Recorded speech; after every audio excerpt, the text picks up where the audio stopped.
Purihin po ang Panginoon at isang pinagpalang araw sa inyong lahat. Sa ating mga ka-GMB, good morning beautiful. At welcome po sa ating GMB FB Live ngayong araw ng Thursday. Ito po yung part 3, ikahuling bahagi ng ating paksang tinatalakay, The Doer's Mindset, o yung tinatawag natin The Doer's Mentality. So bago pa tayo magpasimulan, nais ko po munang i-acknowledge ang lahat ng mga kasama po natin ngayon. Give honor to those whom honor is due.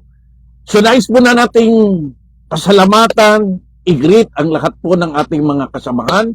Una tigit sa lahat, ang PNP Finance Service Unit 14 sa Kamkrami National Headquarters sa pangunguna po ng ating Chief Police Colonel George Dipalog Jr. Sir, good morning po. At siyempre po, kasama din natin ang kanyang mga deputies.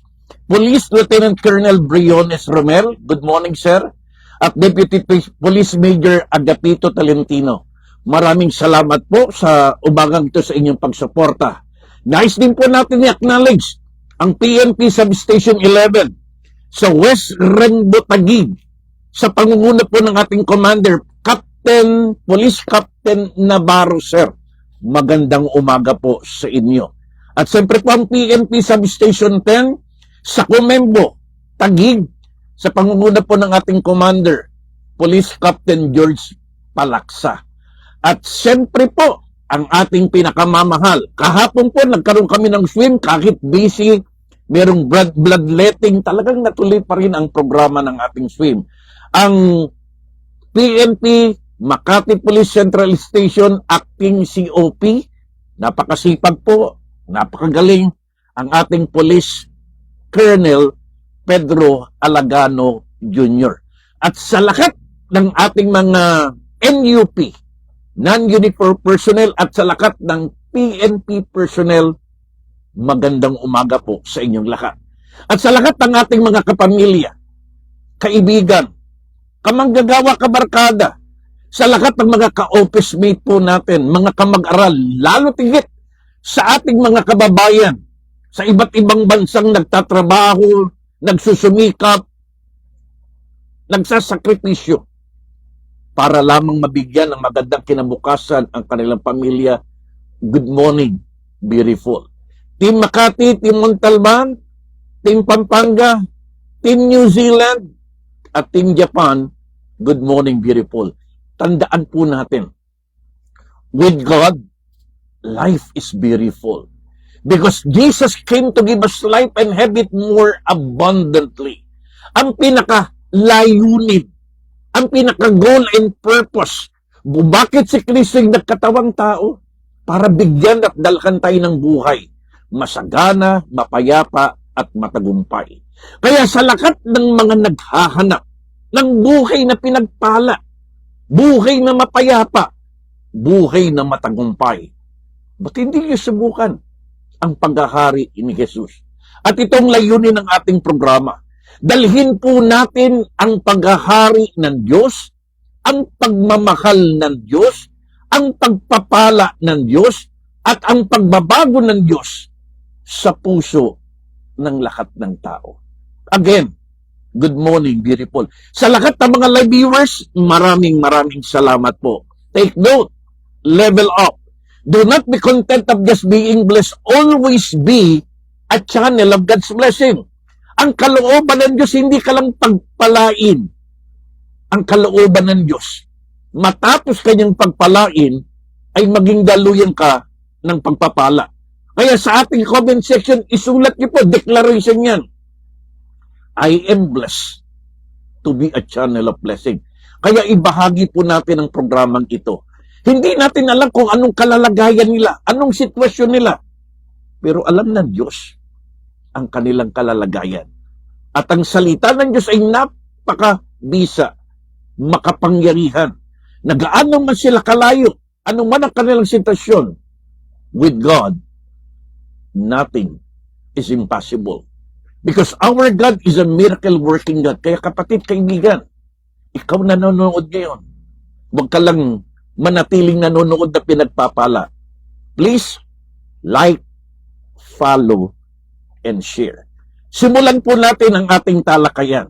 Ang sabi ng James 4:17, to him who knows what is good, but does not do it, to him it is a sin. Kapag alam na natin ang tama na dapat nating gawin, subalit hindi natin ginagawa, sa salita ng Diyos at sa mata ng Diyos, ito po isang pagkakasala. Ito yung tinatawag natin the sin of omission. Ang kasalanan sa Biblia ay hindi lamang yung paggawa ng masama. Ang kasalanan sa Biblia ay yung hindi rin paggawa ng mabuti. Maaring sinasabi mo, kapatid, kaibigan, ikaw na nanonood ngayon, wala akong ginagawang masama. Tama. Pero kung hindi mo rin ginagawa yung tama, or dinidelay mo yung paggawa ng tama, in the sight of God, ang tawag dyan is the sin of omission. The sin of silence. Kaya ang topic natin ngayon, the doer's mindset or the doer's mentality. Don't just know it. Do it. Nalaman na po natin yung Tuesday and Wednesday yung 4 na katotohanan when it comes sa doer mindset. Number 1, the principle of discernment. Number 2, the principle of devotion. Number 3, the principle of dreams. And number 4, the principle of delayed obedience. So ngayon talakayin po natin yung 5 and 6, ikahuling bahagi ng doer's mentality. Simulan po natin ang ating pag-aaral. Kung handa na po tayong lahat, pakitype po sa ating comment section. Amen. So the 5th principle of doer mindset, pakisulat, doctrine without deployment. This is the principle of doctrine. Anong ibig sabihin yan? Marunong ka, marami kang alam, matalino ka. Itong problema, hindi ka ginagamit or hindi mo ginagamit. Ang sabi ng Luke 48, to him much is given, much will be required. Isa sa mga prinsipyo ng salita ng Diyos, sino mang nabigyan ng napakarami, marami din ang kanyang pananagutan. Much is given, much is required. Yan ang tinatawag nating doctrine without deployment. Belief without growth. Ang dami mo ng kaalaman. Ang dami mo ng mga seminars, conferences. Ang dami mo ng mga schooling. Ang problema, lakat ng sangkatutak na kaalaman na ating natanggap, hindi natin ginagamit sa paglilingkod. Hindi natin ginagamit para tayo makatulong sa ating opisina, sa ating samahan, sa ating simbahan. There is belief without growth. Kumbaga, lumalaki lang nasa atin yung ulo lang, kaalaman, pero hindi lumalaki ang puso. Delikado yan. Ang kaalaman na walang paglago ay nagdadala sa kapalaluan. Knowing the truth is useless if we don't live it, if we don't apply it, and if we don't demonstrate it. Mawawala ng kabuluhan ang lahat ng ating kaalaman kung hindi natin ito ginagamit.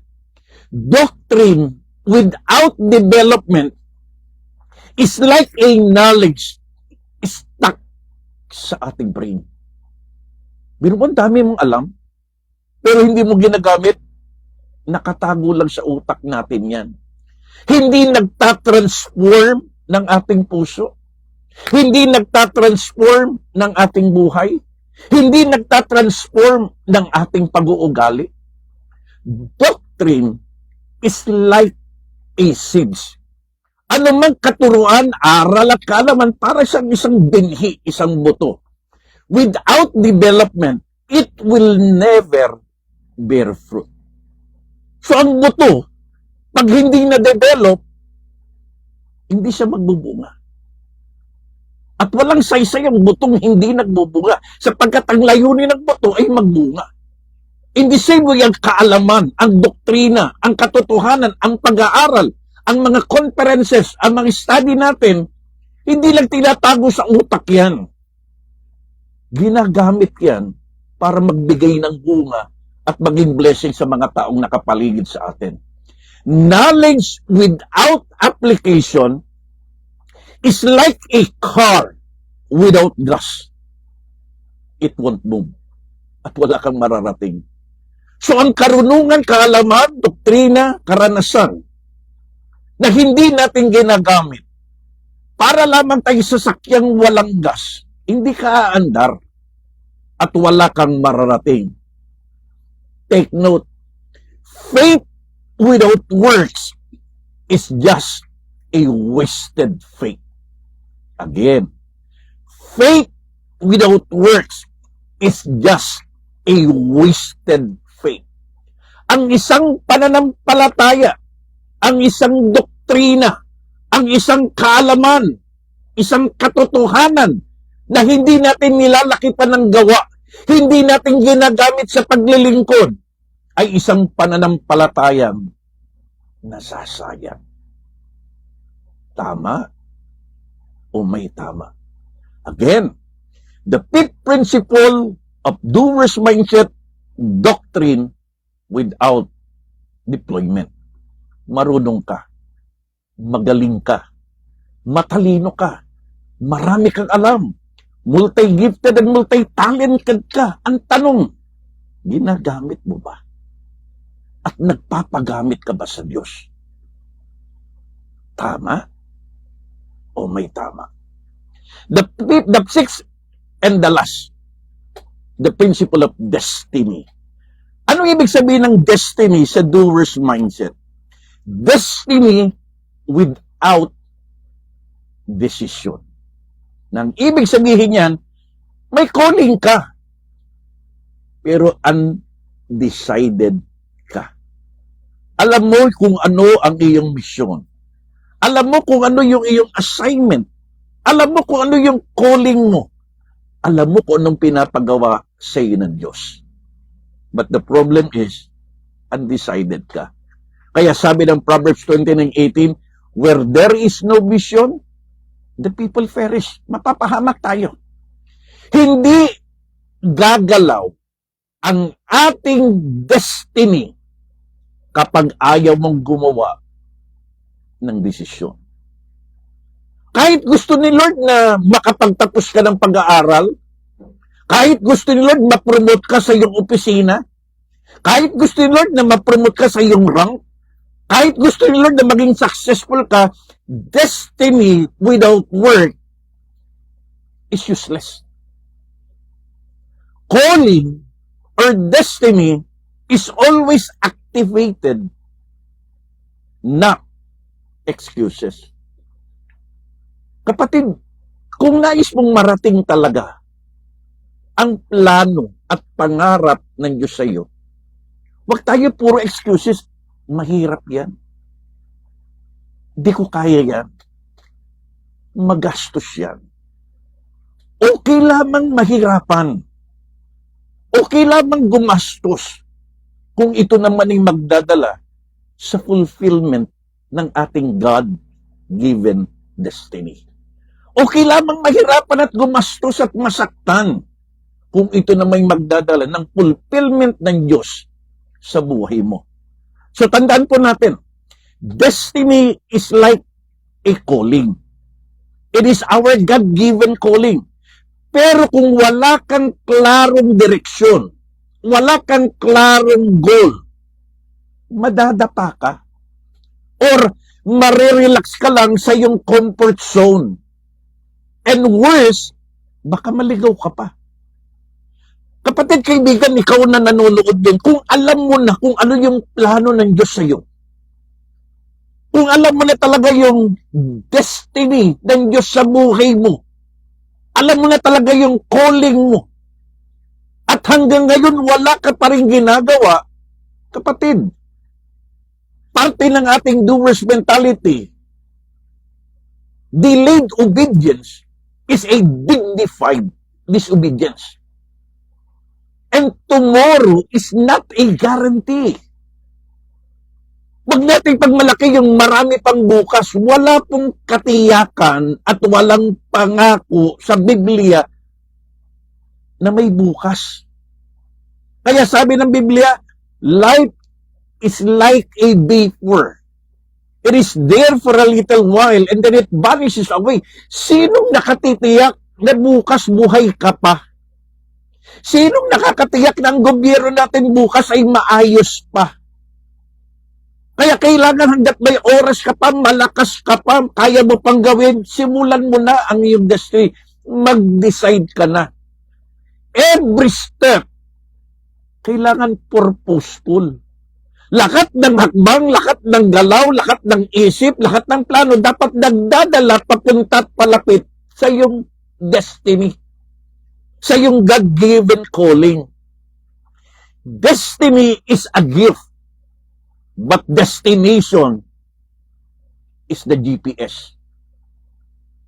Sulat po ninyo yan sa inyong comment section. Destiny is a gift. Regalo sa iyo ng Diyos yan. Na diyan ka gustong dalhin ng Diyos, diyan ka gustong pumunta ng Diyos, diyan ka gustong makita ng Diyos. Destiny is God's gift to us, but destination is the GPS. Hindi automatic na magiging presidente ka, hindi automatic na magiging senador ka, hindi automatic na magiging congressman ka. Maaaring yun ang destiny mo. Pero dapat may goal ka. May hakbang at plano ka, paano ka pupunta doon. Gusto ni Lord ma-promote ka. Gusto ni Lord maging successful ka, pero kailangan meron kang hakbang at planong ginagawa. Purpose without direction is like a ship without rudder.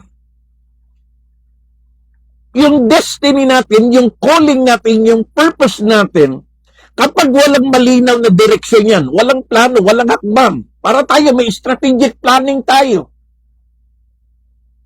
Para kang isang barko na wala kang timon. Ang barkong walang timon, maliligaw. Masisira at mapapahamak.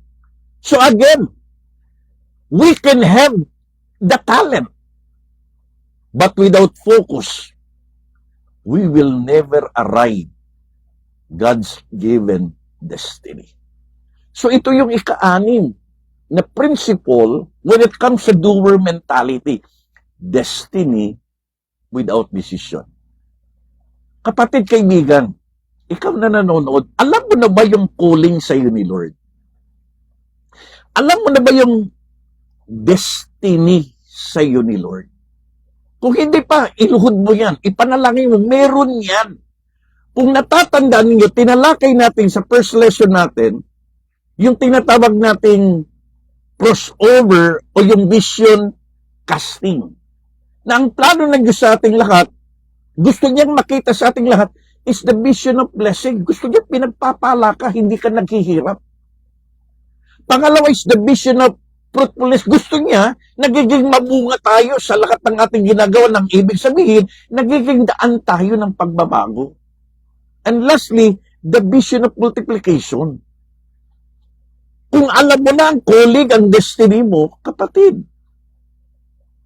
wag mo nang patagalin. Iluhod mo sa Diyos yan, humingi ka ng plano, at ilakad mo at takbuhin yan. So bilang pagbabakas sa ating summary, knowing without doing, useless. Kahit alam na alam mo na ang lahat ng bagay, pero kung hindi mo ginagawa, walang kwenta yan. Sayang. Being a true believer of Christ is not just knowing the Word, it's doing the Word. Ang tunay na lingkod ng Diyos, ang tunay na anak ng Diyos, ay hindi lamang alam niya ang salita ng Diyos. Ginagawa dapat niya ang salita ng Diyos. So the doer mindset, less talk, more walk. Yan ang doer mindset.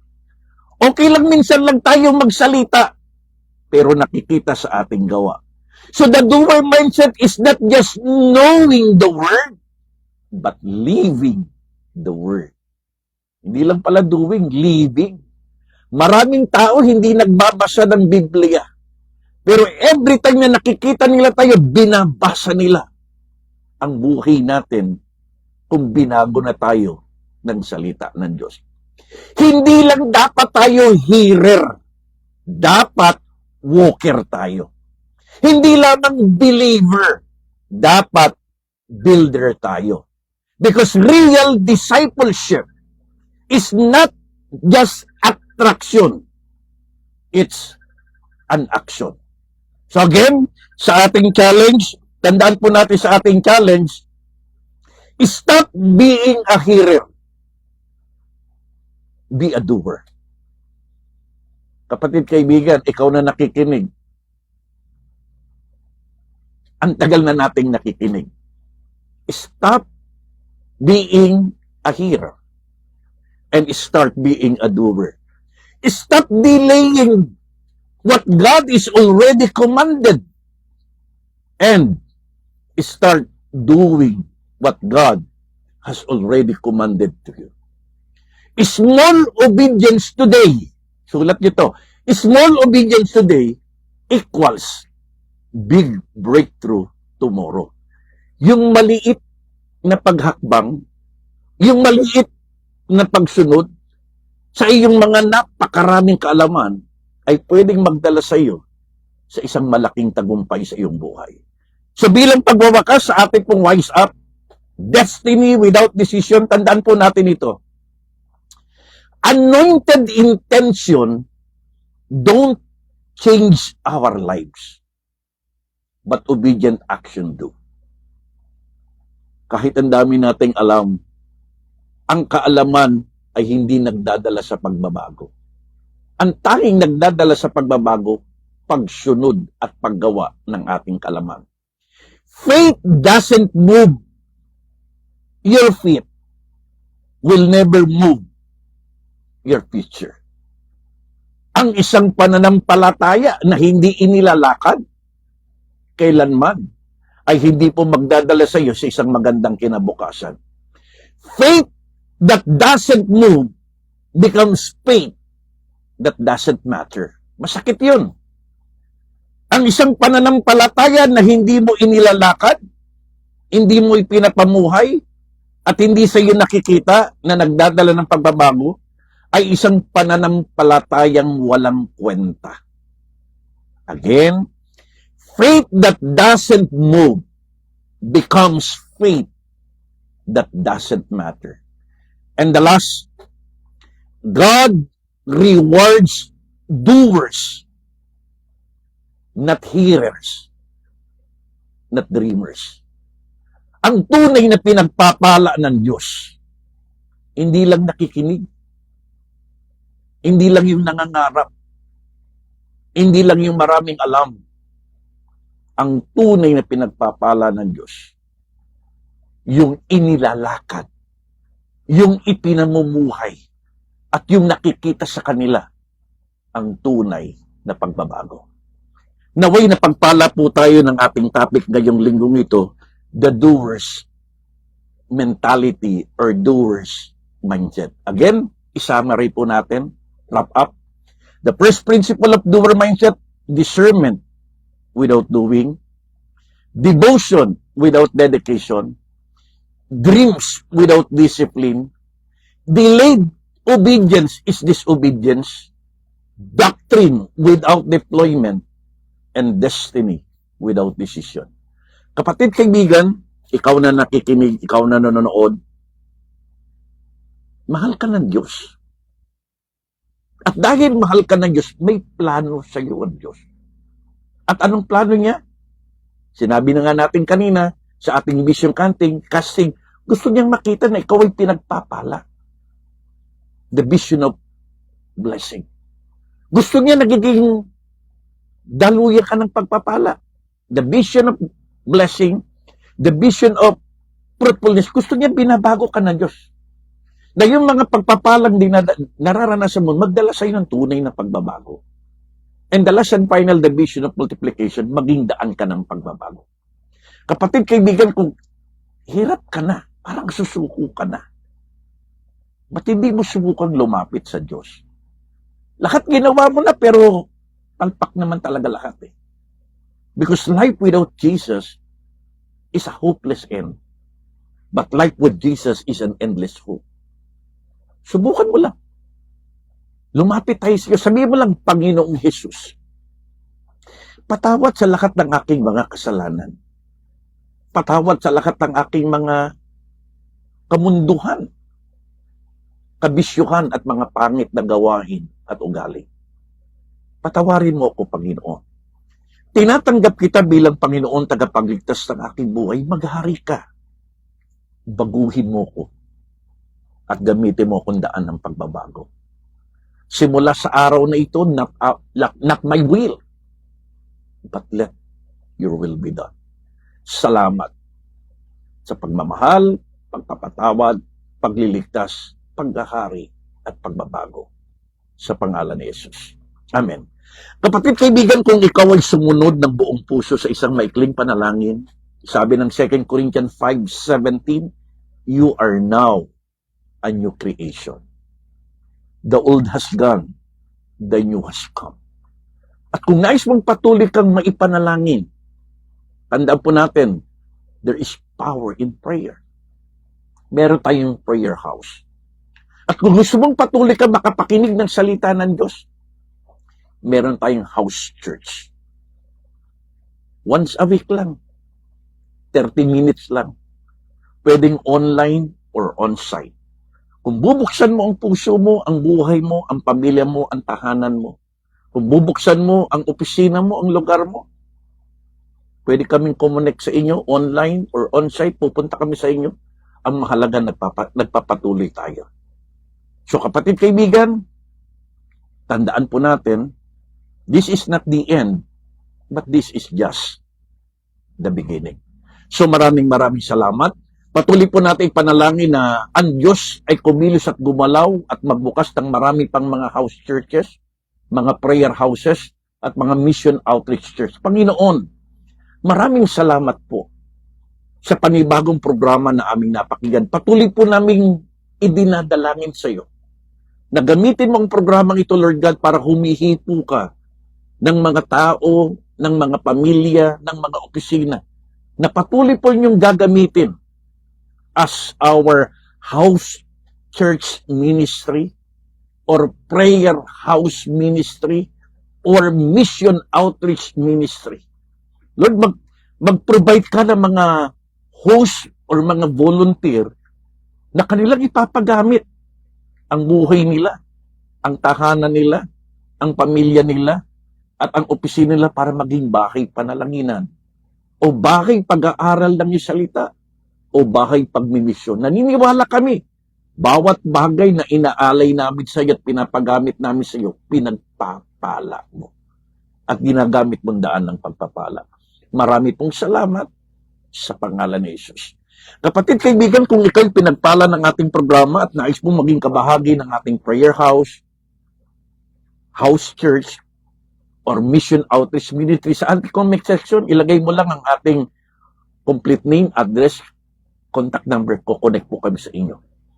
At maraming salamat po sa lahat ng mga nanonood, sa lahat po ng mga nagko-comment, nagla-like, nagpa-follow, sa lahat ng nag-share, salamat po. Siyempre, salamat din sa lahat ng mga star senders, salamat po sa mga nagbibigay ng star sa atin. At lalo rin salamat po sa ating mga kingdom builders na patuloy pong sumusuporta sa inyong lingkod. Team Makati, Team Mondaldaman, Team Pampanga, Japan, New Zealand, salamat po. Again, mamaya pong hapon, meron tayong online prayer meeting. At sa Sabado, meron po tayong couples online Bible study. Naniniwala tayo, strong couples relationship will lead to a strong family relationship. Ang matatag, matibay at masayang pagsasama ng mag-asawa ay nagdadala sa isang matatag, matibay at masayang pamilya. Subalit ang isang wasak, manghina at magulong relasyong mag-asawa ay nagdadala sa isang wasak, mahina at malungkot na mag-asawa. Again, ito po ang inyong kaibigan, ito po ang inyong lingkod, Bishop Efren Nadado, na nagsasabing, do not stop when you are tired. Stop when you are done. God is too wise to make mistake. And God is too good to do evil. Mamayang hapon po, after lunch, dediretso na po ako sa Camp Crame PNP PS Training Center po ito, Service Center.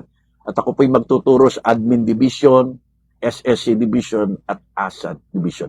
Maraming salamat po sa inyong lahat. God bless you all. Shalom. Shalom.